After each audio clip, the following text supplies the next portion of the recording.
Horizontes da Mente. João Nunes Maia. Espírito Lancelin.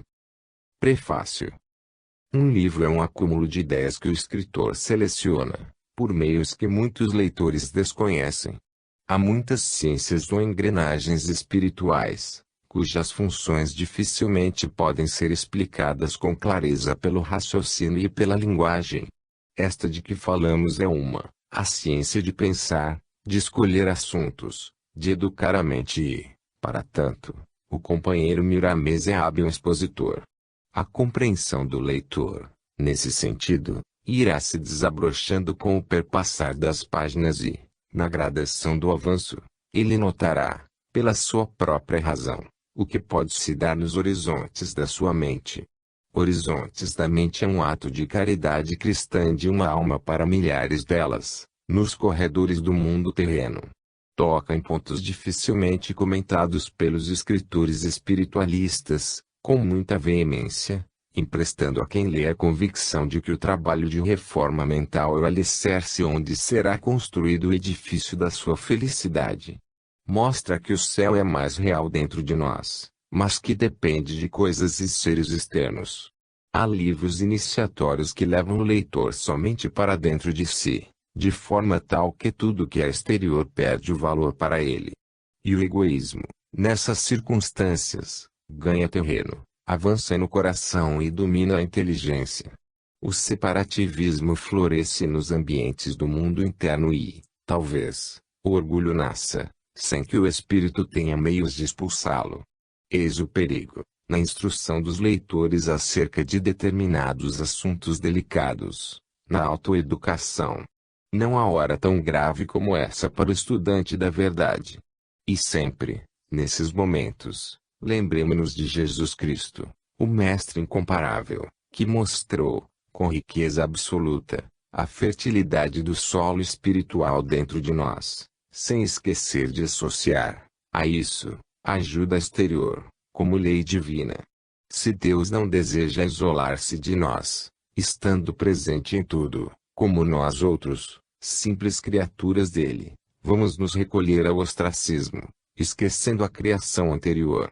É com acento circunflexo que acontecerá conosco se obedecermos a com acento circunflexo força do egoísmo, chegando ao ponto de explodirmos, invadindo os espaços exteriores limitados pela lei da fraternidade, o amor.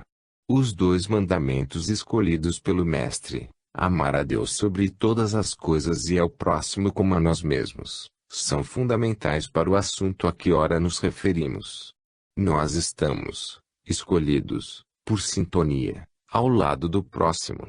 E a vida feliz é aquela que esplende no meio termo, não se esconder demais, nem se mostrar com exagero, não comer fora do limite, nem ficar com fome, não beber para embriagar-se, nem protestar contra a bebida, e, assim, sucessivamente. Não esqueceu o divino amigo de dizer: dai a César o que é de César e a Deus o que é de Deus. A vida feliz é equilíbrio, é harmonia, e isso tudo é amor. Quem pode viver no mundo somente dentro do lar, porque o lar é o alicerce da civilização. De fato ele, harmonioso, é uma nesga do céu. No entanto, para que ele permaneça de pé, a lei pede que se movimentem os seus componentes. Tem de trabalhar fora, de comprar coisas fora, de beber a água pura que vem de fora, de se educarem fora do lar, etc. Como desprezar o exterior, a amizade, o contato com os nossos semelhantes, se a eles devemos amar, depois de Deus? Horizontes da Mente abre mais um ângulo para a educação aproveitando as forças já em domínio. É aquela caridade que poderemos fazer a nós mesmos e que, certamente, redunda em benefício dos outros, porquanto sempre estamos em convívio com o próximo. Horizontes da Mente retraía bem o encontro de Jesus com a samaritana. O escritor espiritual pede um pouco de atenção, que não deixe de ser a água do mundo e, em devolução, da água da vida, despertando qualidades no leitor, e nele abrindo um pouco de saber, onde poderá beber de um líquido inextinguível. Este livro é apropriado para a época de tantas desilusões.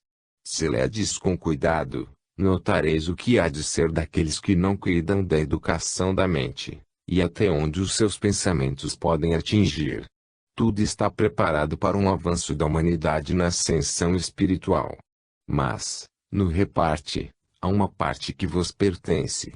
Cumpri o vosso dever. Educai-vos, porque a educação é o princípio do amor, que sereis livres para subir onde Deus determinar. Horizontes da Mente é um livro em forma de luz e uma luz em forma de livro, para os que querem se livrar das trevas. Bezerra de Menezes. 10 de novembro de 1974, Belo Horizonte, Minas Gerais. Horizontes da Mente. Existe um dito popular que acentua, com propriedade, mente sã, corpo são. Verdadeiramente, apoiamos essa assertiva, por se fundamentar, com todos os rigores, na lei da justiça e do amor. O homem de amanhã, juntamente com o progresso, apresentar-nos aos novos horizontes da mente, reconhecendo nela o energismo divino, de onde programa todo o comando para o corpo físico e todo equilíbrio para os centros de força, encravados no corpo espiritual. A autoeducação da mente é como portas que se abrem, ensejando a alma a esperanças indescritíveis. O complexo humano é cópia perfeita do universo, obedecendo às mesmas leis, de acordo com a sua estrutura, função e tarefa perante a vida. O espírito nunca sentirá paz na consciência, enquanto desconhecer a si mesmo, o que, de certa forma, é Deus frente a frente, convidando para as belezas da vida. A argamassa fisiológica se apoia em uma rede de glândulas, principalmente as de secreção interna que, por vias diretas, enriquecem o sangue de vitalidade, para que o espírito encarnado encontre a harpa afinada no sentido de dedilhá-la com desembaraço e, como maestro, harmonize todos os órgãos em uma só dimensão de ideal, com variados tons, para que a sinfonia orgânica alcance a plenitude do equilíbrio e da paz. Contudo, os astros endócrinos, nos céus da forma física, têm profundas ligações com os chakras desenvolvidos no corpo espiritual, de alta função divina e terrena, pois eles são como duplicatas das 7 glândulas de maior responsabilidade no corpo.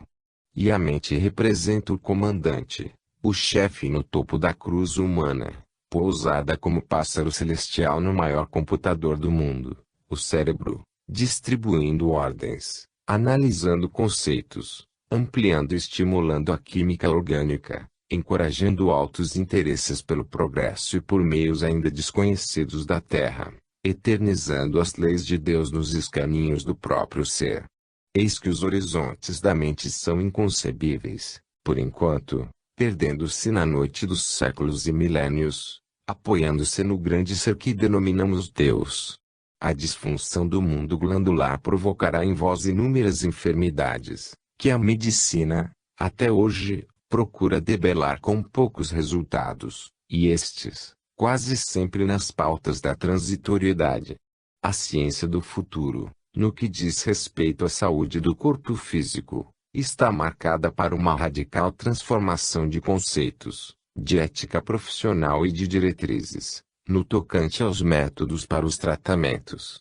Surge um novo sol na psiquiatria, com uma profusão de remodelações, tendo na mente a responsável direta por todas as enfermidades, o germe de todos os desequilíbrios do vaso físico. O problema fundamental, em primeiro plano, vai ser educar e, depois, instruir os indivíduos sobre como usar a faculdade de pensar, a maior força de todos os planos da existência. O medo em demasia baixa a vibração do energismo espiritual, retarda os centros de força e desequilibra a função glandular, que projeta veneno de todas as espécies no sistema nervoso e alcança todo o mundo celular. A ordem paraquímica do metabolismo é, igualmente, deturpada. A coragem com excesso, que sai das linhas da fraternidade, também é responsável por distúrbios maléficos ao organismo e, nesta sequência, poderemos enumerar a maledicência, a vingança, o orgulho, a dúvida, a infidelidade, a maldade, o ciúme, etc. Por isso, colocamos o Cristo como o sol das nossas vidas. Encontraremos no Evangelho os métodos mais simples e os meios mais fáceis, preceitos que nos levarão à verdadeira saúde do corpo e da alma. Já presenciamos pessoas melhorarem muito de saúde, pela concessão de um simples perdão. Vamos condicionar a nossa mente a bons pensamentos, para que estes tomem formas e levem a vitalidade a todo o organismo, sem queima do divino que nos liberta, revigorando todas as nossas atitudes no bem. Pensar e falar sempre na saúde. Pensar e comentar assuntos de alegria pura. O humorismo sádio é portador de esperanças e de paz. As boas maneiras, a decência, a cordialidade, o equilíbrio das emoções, tudo isto são toques de compensação funcional do corpo, que nascem na mente, passam pelos centros de força, ganhando amplitude nas glândulas que fornecem vitalidade hormonial a todos os departamentos somáticos. A felicidade se inicia no pensamento. O trabalho é vosso. Começai e sereis ajudado por Deus. Poder da mente. O poder da mente ultrapassa nossas acanhadas concepções terrenas. Nela está o germe de criações indescritíveis e o princípio de belezas imortais porque, por seu intermédio, flui o poder fantástico de Deus. Se assim podemos dizer, a mente humana é a mente do Criador na sua mais baixa vibração cósmica, no que diz respeito ao princípio da consciência. No entanto, para nós outros, é o mais alto grau de evolução terráquea, tanto expressando a engrenagem da razão, como ampliando os instintos para um caminho sobremaneira divino à fraternidade. Aproveitar esse dom maravilhoso é sinal de grandeza da alma. Educar os impulsos inferiores é sintoma de que o espírito começa a acordar para a luz. Iniciar o uso das faculdades, no serviço grandioso do amor e da caridade, é sinal de que a liberdade despertou o coração, para tornar o espírito imortal livre em todos os campos do saber. A mente é como o chuveiro da alma. Aquilo em que pensais firmemente cairá sobre vós mesmos, de modo a vos libertar ou a vos encarcerar, dependendo do teor dos sentimentos que impulsionam as ideias. Querendo e sabendo, podereis revigorar vossas forças todos os dias, através de pensamentos construtivos, esforçando-vos para que eles plasmem as ideias, de modo a torná-las visíveis pelos fatos. É muito justo que estudeis, com atenção, obras que vos levem à educação dos impulsos mentais, mas que, juntamente, tenhais, ao lado, um companheiro que nunca falte, experimentado nas lides das reformas morais, consciente dos deveres perante as leis e sempre pronto a trocar experiências, que são tesouros imortais do coração. A amizade pura faz germinar o amor e esse amor desata a vida em variadas direções. Apresentai-vos como candidatos, meus filhos, para a mudança da vida que levais. Mesmo que tenhais atingido o elevado posto na conduta, um reaperto a mais nunca faz mal a ninguém. Conferi os pontos a que já atingistes, e esforçai-vos mais um pouquinho. Medi as forças e andai mais um passo, que a ajuda nunca faltará para o vosso trabalho. Sabemos que a imposição é filha do desespero. Todavia, somos cientes de que o convite é irmão gêmeo de grandes esperanças. A nossa intenção é somente expor, para os amigos da mesma frequência, o que temos em mãos para ser usado, o poder estuante da mente, que poderá realizar fenômenos indescritíveis em nosso favor, transformando-nos de simples almas vegetativas, em espíritos vivificantes, de animais inconscientes, em super-homens espirituais, de escravos do mundo, em filhos livres de Deus, dependendo do modo pelo qual usarmos os dons que nos foram entregues pela suprema majestade do universo. Jesus transformou a água em vinho, nas bodas de Cana, mostrando aos seus discípulos, no simbolismo que lhe era peculiar, que pela necessidade evolutiva das criaturas, eles deveriam fazer o mesmo, nos caminhos que haveriam de percorrer, passar, de águas que eram, a vinhos que deveriam ser, para que os convidados do banquete divino da sua doutrina pudessem sentir o sabor inigualável da essência do amor. O homem superior é uma mensagem viva do otimismo que ele mesmo acelera na engrenagem da mente, deixando-o filtrar em todas as expressões do corpo, já que todos os órgãos correspondem a esse ingente esforço, com a harmonia qualitativa, na regência da alegria. O homem superior é aquele que desconhece o ódio, que esquece a ofensa, que perdoa sem condições a todos os ataques que, porventura, a ignorância lhe desfechar. É bom, sincero e justo. Conhece o poder que tem e sabe usá-lo tanto para seu benefício como para o conforto dos seus semelhantes. Respeita todas as leis, por saber que elas lhe asseguram a felicidade. Quando fala, parece que de sua boca sai algo encantador, usando o verbo como veículo mensageiro de esperança, de saúde e de coragem aos que o ouvem. Nunca é atingido pelo meio ambiente, por saber espiritualizar os fins.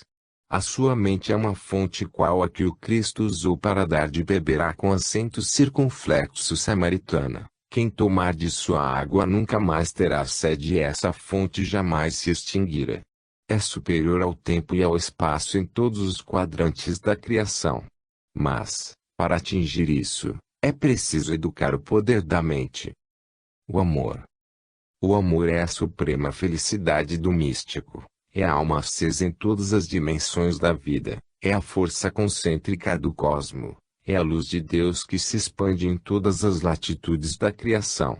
A escola do amor é infinita, como infinito é o poder do Pai Celestial. O amor canta, na força eletrostática do átomo, e torna-se uma melodia universal, na mecânica do cosmo. Ele é um conjunto de fios invisíveis que partem do Criador ligando toda a criação. O amor é a vida. O amor é Deus. O amor é a caridade. O amor é a paciência, a tolerância, o perdão, a amizade, o trabalho, a fraternidade. Descendo infinitamente para o mundo, o amor se manifesta nos próprios instintos, impulso irresistível e misterioso que direciona os animais. E por lei da evolução, ele parte da simples afinidade entre pessoas e coisas e esplende como flor da mais rara beleza. Nada resiste ao amor. Se porventura estáis cansados e oprimidos, pensai no amor, começai com alegria a pensar nele, a vivê-lo na sua mais pura radiação, que notareis logo uma diferença no vosso estado psicológico, a mente mais ativa, o coração mais ritmado e os olhos mais vivos. E, se esse exercício for cultivado de vez em quando, a alma se habitua, com as bênçãos de Deus, a sentir amor por tudo que existe, pois nada foi feito sem ele. As vibrações são constituídas de sons, e as emissões dos pensamentos são reconhecidas, quando provém de almas que dignificam a vida pelas portas do amor. A melodia é harmoniosa e divina. A mente, acostumada na ginástica do amor, é capaz de curar seus próprios desequilíbrios, ou pelo menos, aliviar os outros. O Cristo quando andou pela terra foi a personificação do amor. Por isso, as suas vestes eram disputadas, para que os enfermos pelo menos tocassem nelas, e quando assim acontecia, afirma o Evangelho, eles saíam curados. O amor lhes conferia uma profusão de fluidos superiores, que a inteligência de Jesus sabia repartir com os famintos e os desesperados. Em muitos casos, eram os anjos que o acompanhavam, que faziam essa distribuição de bênçãos, em nome de Deus e, em outros, a própria fé do paciente absorvia o fluido de luz que circundava o Divino Mestre. Jesus valorizou a fé, por saber que ela remove montanhas de imperfeições para atingir a essência da vida. Se não temos, na atualidade, o Cristo frente a frente para nos curar, se não temos os anjos, seus agentes, mais de perto para nos aliviar, temos todavia o poder da fé que, de certo modo, Ele nos deixou, para que pudéssemos usar, e temos testemunho de sua eficácia. A fé nos faz reportar a época do cristianismo primitivo, encontrando-nos com o Senhor e os anjos, e tornando-nos livres de todas as enfermidades. O amor é também fé, por unificar todas as virtudes do Evangelho. Fazei experiências, meus filhos, experimentai o poder do amor e vereis. Concentrai-vos no amor, sem que o devaneio da mente divida. A meditação. Senti no coração, e deixai que o rosto denuncie esse estado ponto superior. Descei a cortina dos olhos e uns 10 minutos bastarão para que, pondo as vossas mãos em alguém que padece, restabeleçais-lhe o ânimo. A farmacopeia universal está dentro do vosso coração em tamanho compatível com a vossa estrutura, mas, elástica, até o infinito. Uma mente educada opera maravilhas, e uma mente que ama é o próprio seu na alma, onde Deus habita visivelmente com os anjos. Crista da inteligência. O saber se aninha na cúpula das qualidades enobrecedoras da alma. Ele deixa extravasar a essência da vida, falando mesmo nos seus rudimentos, da existência de Deus. A inteligência é a faculdade de executar as ordens do raciocínio e, quando iluminada pelo amor, obedece à vigilância do coração. A ciência terrena, há milhares de anos, procura a inteligência nas secreções da matéria. Não encontrando, até hoje, recusa-se a busca em outras fontes. A natureza divina reserva para o futuro a revelação oficial, aos homens de saber, de onde vem a inteligência. Nesse momento, as portas se abrirão rumo a outras conquistas, interligadas por afinidades a essa verdade. O mundo caminha pela força do progresso. A coletividade avança nos mesmos paralelos, não havendo regressão. Somente esperamos o melhor, por ser Deus a suprema majestade da justiça e do amor. Os conhecimentos de um espírito são frutos de longos evos na noite da eternidade. O desabrochar da alma deu-se com a garantia de milênios sem conta, e o alvorecer do dia eterno, que jamais terá sombra, se aproxima, para a felicidade de quem o conquistou, sob a égide de Deus. Somos herdeiros de tudo e de todo o bem. Dependendo da chancela do tempo e dos intervalos do espaço que nos faz compreender o valor da vida, o porquê dos problemas, da dor e dos sacrifícios. Avancemos, homens e espíritos livres da carne, pertencentes à terra. Somos os mesmos em faixas diferentes, uns ajudando os outros para que completemos os nossos ideais diante dos nossos compromissos. É falsa a ideia de que, ao desencarnarmos, ingressamos no paraíso, na orquestração dos anjos. Só não é falsa quando a conquistamos pela consciência, na arte prodigiosa da maturidade espiritual. O céu é verdadeiro quando, em primeiro lugar, vigora intimamente, como lei eletrostática que atrai o semelhante por frequências iguais. A inteligência é um acervo de qualidades inerentes à alma, que já passou por variados processos evolutivos. É uma explosão racional da criatura para analisar a criação. E o homem inteligente não tem tempo a perder com ilusões por demais passageiras. Busca a autoeducação das forças mentais, corrige os impulsos que não favorecem as tendências do Evangelho, e não descansa enquanto a disciplina é sublinhado ao fizer parte da família dos valores imortais do coração. Às vezes, parece-nos exagerada a filosofia das mensagens que nos levam à educação. Porventura não seria melhor, mas bem melhor, mais praticarmos do que falarmos e escrevermos? Certamente que sim. Contudo, a própria natureza nos deixa crer, pela força da lei, que a teoria tem preferência na construção de todo e qualquer empreendimento e, para nós, a maior construção na Terra é a reforma do homem. A teoria é o princípio de toda a criação da inteligência, para depois passarmos por outras vias de consolidação. Escutando, vendo e lendo é que o raciocínio se aperfeiçoa, selecionando o que deve ou não fazer, o que precisa ou não aceitar. Colidindo com as dificuldades, é que nós nos lembramos das teorias referentes a elas, e armamo-nos de esperanças para vencê-las. Quando somos atacados pela maldade, nos apoiamos naquilo que já ouvimos no trato com o perdão e alegramo-nos com a ideia de esquecermos as faltas. Perseguidos pelo ódio, é que vamos atrás da filosofia do amor, refratada nos sentimentos, pois ela, em si, assegura a felicidade. Teoria e prática estão alinhavadas, como edifício e base. Uma depende da outra. A crista da inteligência é o esplendor das virtudes, e a conquista do homem no terreno das emoções é a luz de Cristo que já expulsou todas as trevas da razão e as sombras da sensibilidade. Vós que estáis lendo esta mensagem, esforçai-vos para fazê-lo, como, se estivesseis expelindo radiações de otimismo, pelos condutos do Verbo.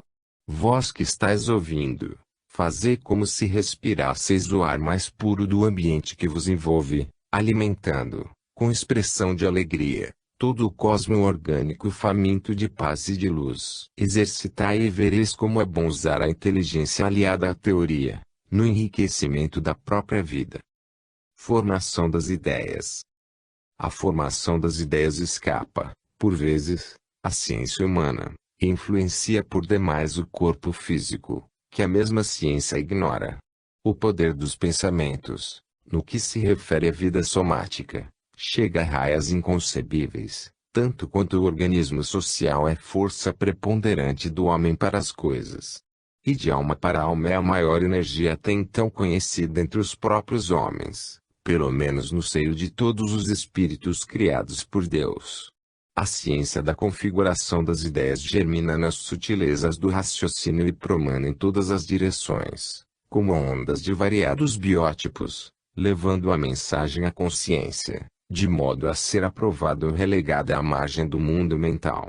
Se não serve, é descarregada no solo pelas portas dos pés, causando grandes estragos no império somático. Se nobre, toma outras estéticas, como viva orquestra a harmonizar todo o cosmo orgânico.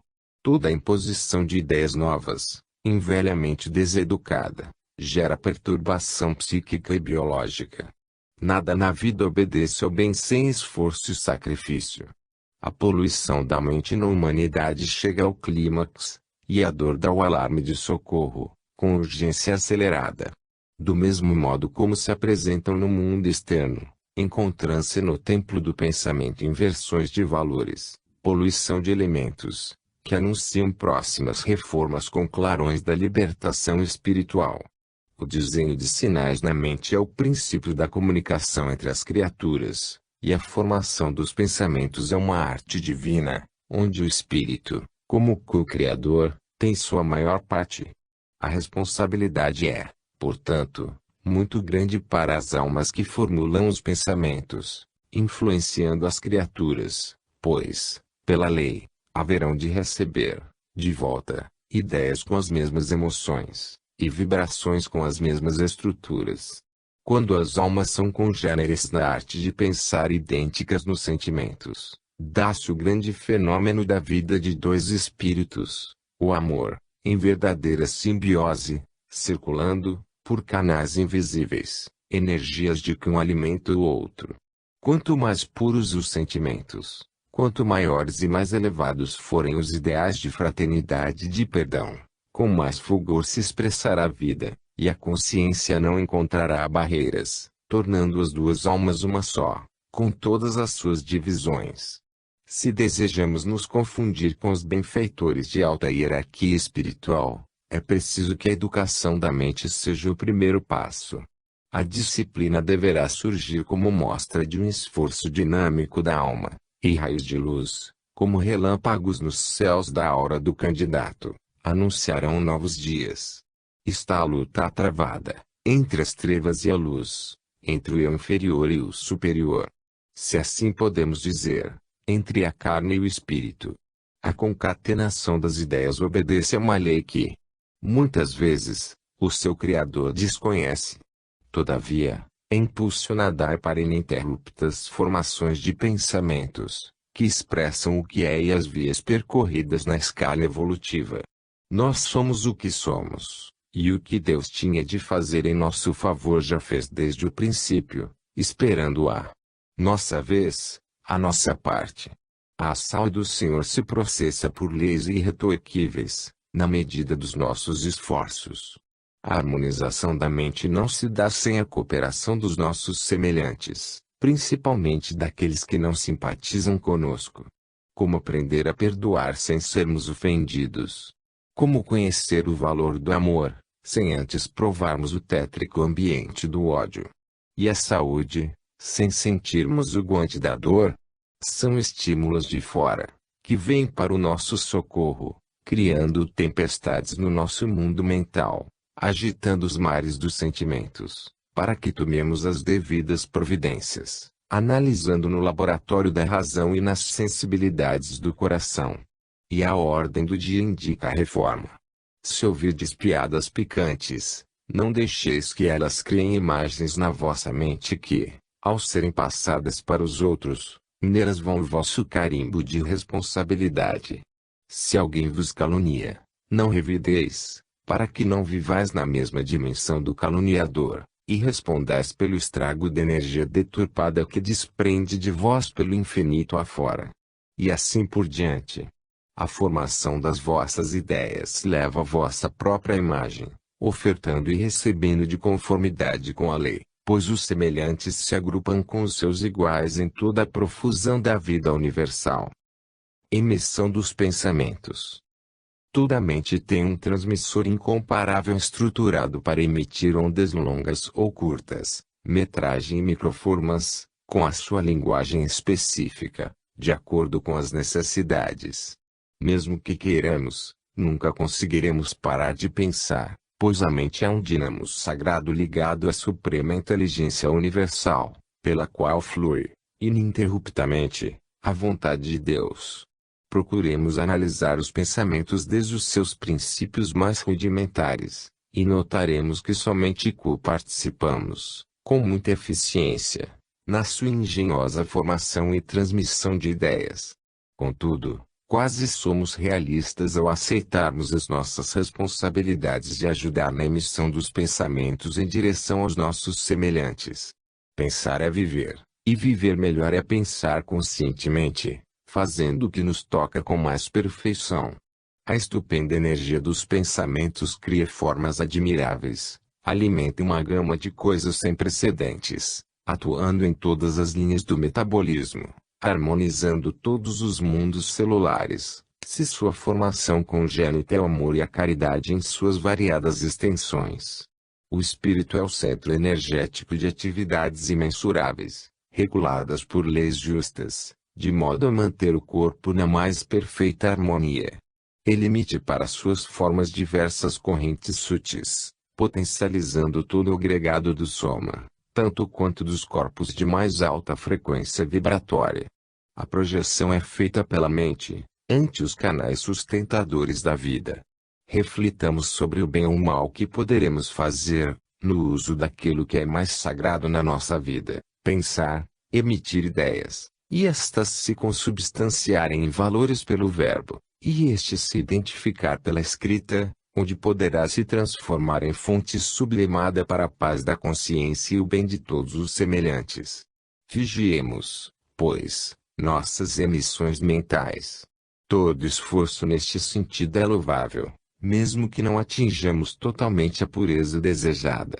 Já é um pouco de luz a despontar no coração e na inteligência dos operários do bem, na reconstrução da personalidade envolvida no engano, por influência da ignorância, e para esse trabalho, divino por excelência, não é preciso nos reportarmos à puberdade do espírito, que está perdida na profusão do tempo e do espaço, porque a sua própria razão se esgota, quando tenta perceber a embriologia espiritual de si mesmo. Avancemos com os conhecimentos que temos em mãos. Eles nos dão, mesmo na sua simplicidade, meios para iniciarmos os primeiros passos na grande escalada infinita da evolução.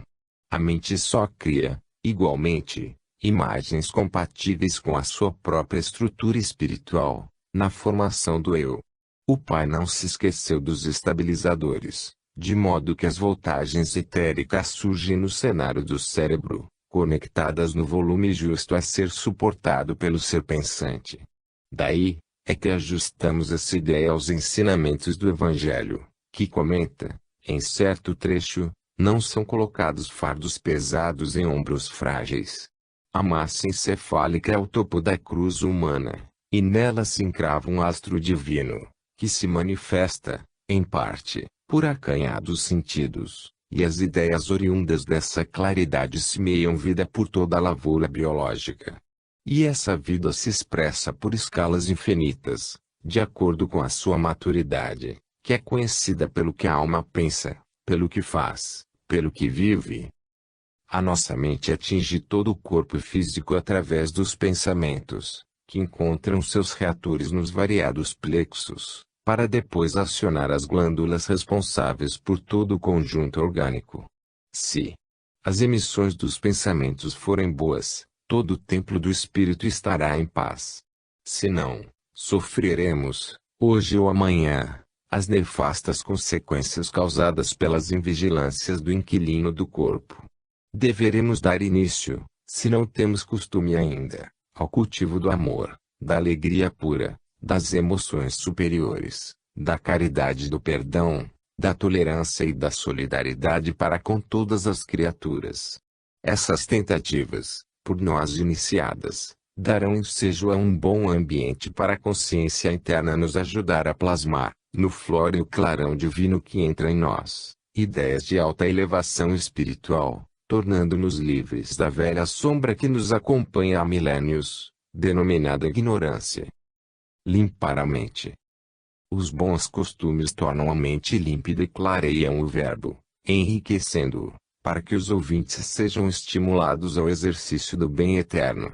A poluição mental turva a consciência e conturba o raciocínio, deixando a alma trôpega no vaso da carne.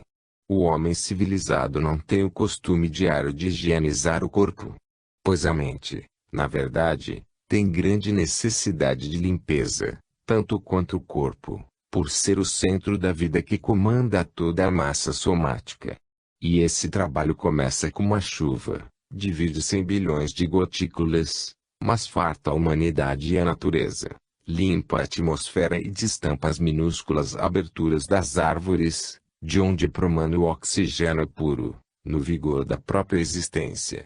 Assim, a chuva, para a mente, há de surgir nessas mesmas proporções, bilhões ou trilhões de pequenos esforços, somando uma torrente de energias vivas, conduzindo todo o entulho da consciência por canais apropriados. E a pureza de raciocínio faz nascer um clima enriquecido para as belezas imortais do amor, da alegria e da fraternidade. Sugestiona o ser à procura de Deus e obedecer às leis. A castidade mental é obra de grande importância para nossa supremacia espiritual, sem as sutilezas da arrogância e as manobras do orgulho. Devemos nos esforçar todos os dias, a partir do momento em que nos alistamos no exército do Cristo. Como espíritos, mesmo no mundo, mas à procura da luz, compreendamos, na urgência das nossas necessidades, que renovação é o tema central da alma, ovelha que reconhece o pastor, atendendo seus magnânimos convites, pela inteligência e pelo coração. A elegância dos pensamentos ajusta o meio ambiente em que viveis, para chamados fraternos e para uma conversação sadia, desamarrando, do núcleo da vida, a expressão do amor, de modo a participar, na mesma frequência, a razão. Para que isso tudo se faça, o esforço próprio é imprescindível, dia a dia. A autoeducação haverá de se processar passo a passo, e a vigilância deve arregimentar todas as forças possíveis nessa imensurável batalha que somente termina na pureza espiritual, para começar outros labores, em escalas que escapam ao raciocínio humano. A vida é um turbilhão de vidas sucessivas, que se associam por lei de esforços e de obediências correlatas. No homem, o começo do sofrimento é sinal de princípio de maturidade. É, pois, a força do progresso atingindo sua farda física, para que o corpo espiritual se atualize nas necessidades maiores. Os grandes golpes na alma clareiam seu caminho para certas mudanças na arte de viver melhor. Escrevemos para todos, é certo. No entanto, endereçamos nossas mensagens, com mais intimidade, aos despertos, aos companheiros conscientes dos seus deveres ante a escalada do Mestre. Se começais hoje a vos renovar na vida que levais, amanhã sereis torturados impiedosamente pelas forças contrárias, donde resulta a desistência de muitos estudantes da verdade, por ignorarem que o ataque, a maledicência, a injúria, o desprezo são outras tantas forças do bem, revestidas aparentemente de inimigos. Todavia, o que Jesus disse nos conforta sobremaneira: aquele que perseverar até o fim, será salvo. Associemos nossos esforços ao regime das leis de Deus, respeitando-as em todas as suas nuances. Se algo faltar de nossa parte, nunca haverá de ser a persistência, como onda de luz a transformar as nossas boas intenções em realidades. Higienizemos a nossa mente, sem afrontá-la agressivamente. A experiência nos aconselha que o trabalho paciente e constante vencerá obstáculos que se nos afiguravam em posição irremovível. Na verdade, a mente plasma o que os olhos veem, como máquina fotográfica pronta para disparar tendo em mira o objetivo visado. Não obstante, poderemos fechar o diafragma. Assim sucede com os ouvidos, assim se processa na formação das ideias. Orar e vigiar é a atitude certa para que a mente não se suje mais. E o trabalho de limpeza deve ser eficiente, diminuindo a carga corrosiva acumulada em muitos séculos. Um pouco de boa vontade vos colocará, com habilidade, nesse saneamento, e os conceitos que propomos neste livro são, um tanto ou quanto, companheiros da limpeza espiritual, convidando todos para a libertação. Evolução mental. A eclosão da mente é fato indiscutível nos arraiais da ciência espiritualista, perpassando a história dos povos, remontando a épocas longínquas, rebuscando nas dobras do tempo e do espaço incomensurável, ser-nos-á fácil aceitar o impulso evolutivo de todas as criaturas, se não de todas as coisas. A mente é uma fornalha de temperaturas variáveis, de conformidade com a evolução da alma, onde se purificam todos os sentimentos provindos dos mais secretos escaninhos do espírito. Ela é como um carimbo divino, que autoriza ou não que os impulsos do ser possam ser conhecidos, na dimensão espiritual e na faixa física. Os pensamentos que emitimos, ao escaparem de nós, se agrupam, por lei, aos seus semelhantes em muitos casos, voltam ao seu Criador, como nuvens de abelhas retornando ao apiar ou atormentar-nos, ou a abençoar-nos, dependendo da sua formação no laboratório da mente. O homem mais ou menos evoluído notará as qualidades dos seus pensamentos bem antes da formação das ideias, por perceber suas ondas nas profundezas de si mesmo, razão por que poderá modificá-los na fecundação do consciente em toda sua estrutura engenhosa, aderindo ao agregado energético das formas sentimentos altruísticos, que correspondem a todas as outras virtudes, fazendo assim um trabalho do mestre e de si mesmo, agindo como cooperador do progresso espiritual. É fácil notar uma alma despertada para as reformas morais. Basta um pouco de pesquisa, de psicologia, desde que não resvalemos para a crítica anunciada ao pé do ouvido, aderindo nela à mentira. A honestidade é o molde de grandes qualidades. A pesquisa, nesse campo, é somente para estudo individual.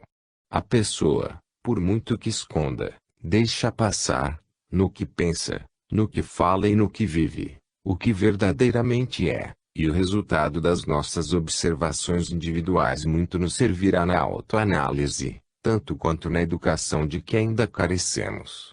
A evolução da mente é lei universal, em todos os mundos.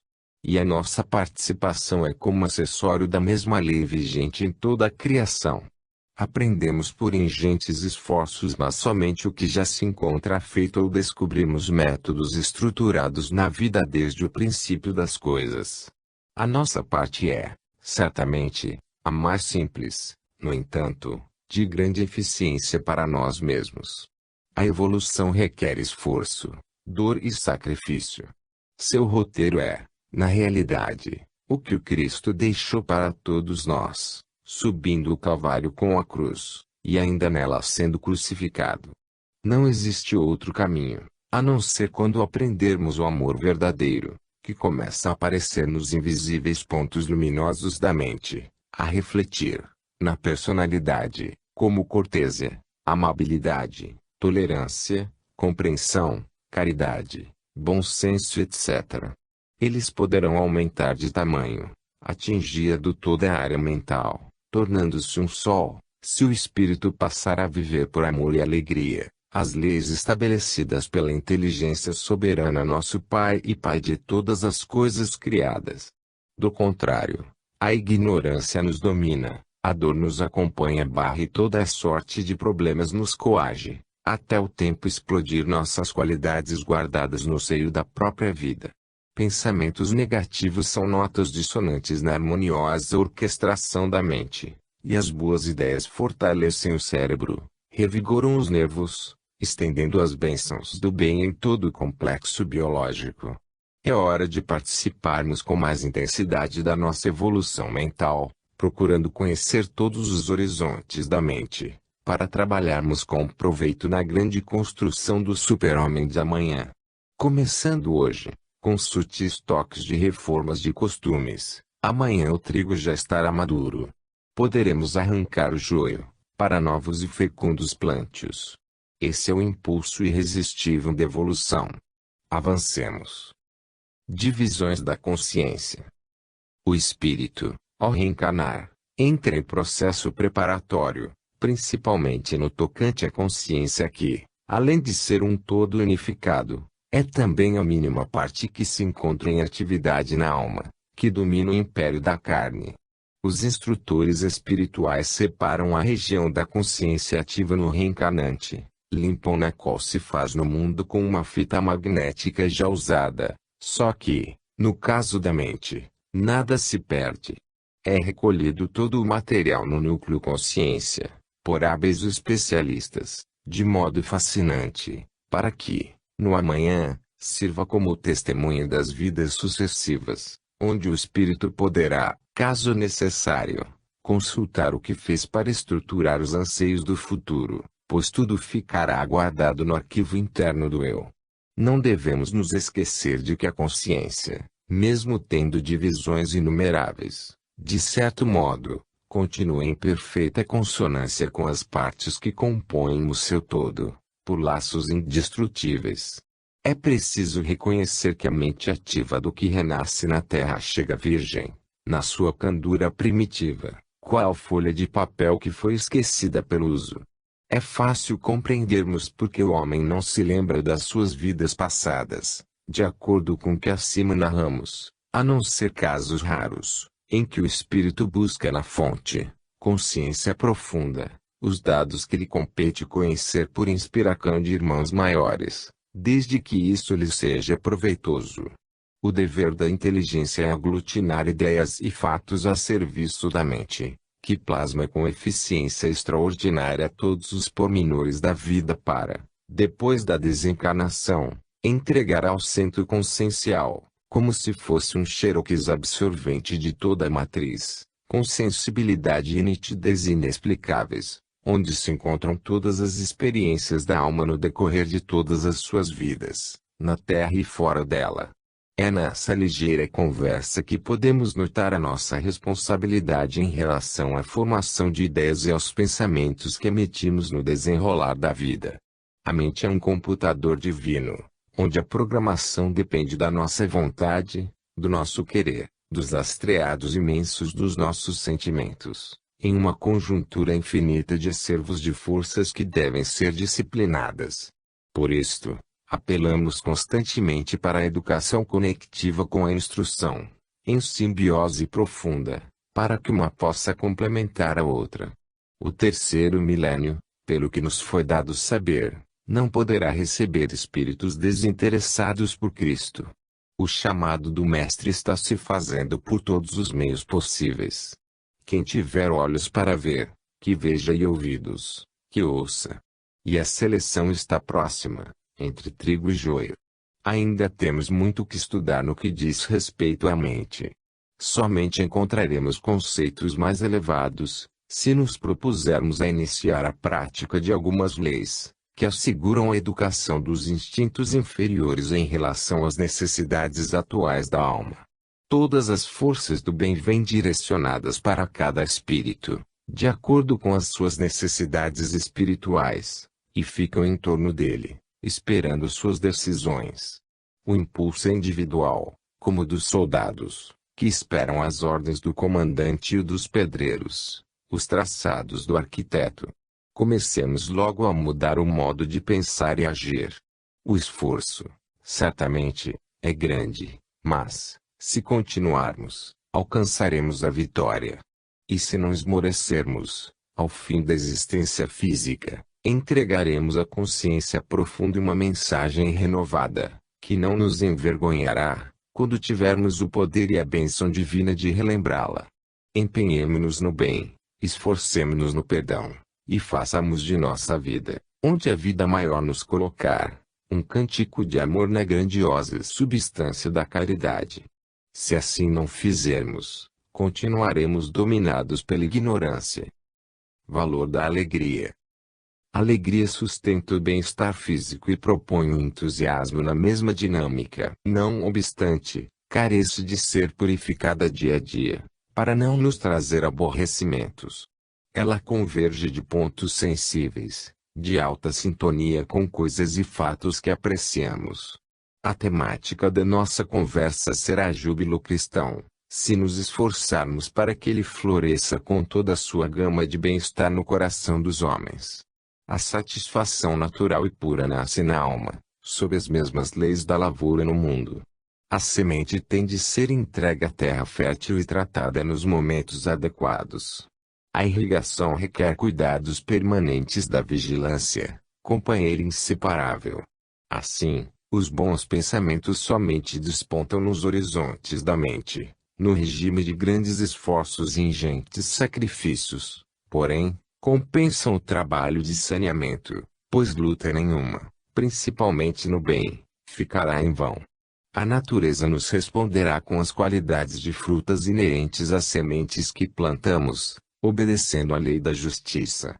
O amor é como um presente de Deus às criaturas, é uma luz inextinguível que interliga a todos os espíritos, senão mundos e fluidos em um cântico de alegria.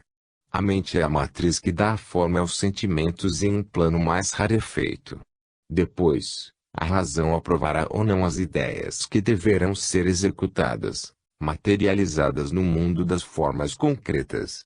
As que não são aprovadas pelos sensos são jogadas em canais excretores, ou marginalizadas em alguma área mental desprevenida, esperando oportunidades de ressurgir. Foi nesses termos que Jesus aconselhou seus discípulos orar. Mas que também não se esquecessem de vigiar. O homem inteligente, na expressão reta da palavra, mesmo que cometa alguns enganos, ou que seja influenciado por sugestões inferiores, incompatíveis com o ambiente evangélico, nunca deixa de se esforçar para sair dessas amarras da ignorância, pois é nesses impulsos santos que lhe vem a ajuda dos benfeitores maiores. A mente é uma caneta divina, com substâncias superiores em um automatismo sem precedentes, regida pela alma, que escreve, sem cessar, no livro da consciência. Se escrevemos coisas fora da lei, somente a borracha, talvez de milênios, tem o poder mágico de limpar. O aprazimento puro do espírito depende da sua conexão com as normas do Criador, pois não existe alegria verdadeira sem paz na consciência. Não podemos enflorar ninguém com os dignos ideais, se não harmonizarmos, primeiramente, nossos sentimentos e obras. A educação da mente é a nota-chave que devemos tirar na harpa do instrumento sagrado. Ainda poderemos comparar nossos sentimentos a potros bravios que devem ser adestrados, e o trabalho é nosso. O valor da alegria, digna de ser chamada deste nome, é desconhecido ainda pelos homens. É o melhor medicamento para todas as enfermidades, é a melhor companheira dos sofredores, é uma grande solução para todos os problemas, pois ela aciona recursos onde quer que seja, para tudo que nos possa ser útil, até mesmo em dimensões espirituais que não percebemos. E como adquiri-la? É aí que estamos tentando ajudar-vos.